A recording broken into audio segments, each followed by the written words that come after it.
આગળ સમાચારોમાં વાત કરીએ તો ગુજરાતમાં કાયદો અને વ્યવસ્થા જળવાય અને ગુંડા તત્વો પર નિયંત્રણ લાવવા રાજ્યભરમાં પોલીસે કાર્યવાહી શરૂ કરી છે।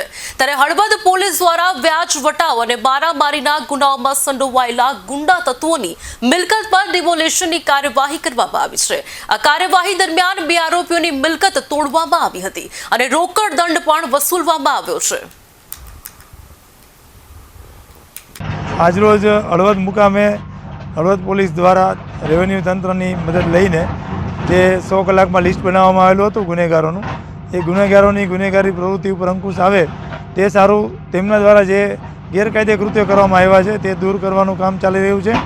અહીંયા હાલ દબાણ દૂર કરવાની કાર્યવાહી ચાલુ છે, જેમાં સરકારી જમીન કે જે 1 કરોડ આસપાસની ગણી શકાય એવી જમીન ઉપર દબાણ છે, એવા આરોપીનું અત્યારે દબાણ ખોલવામાં આવી રહ્યું છે।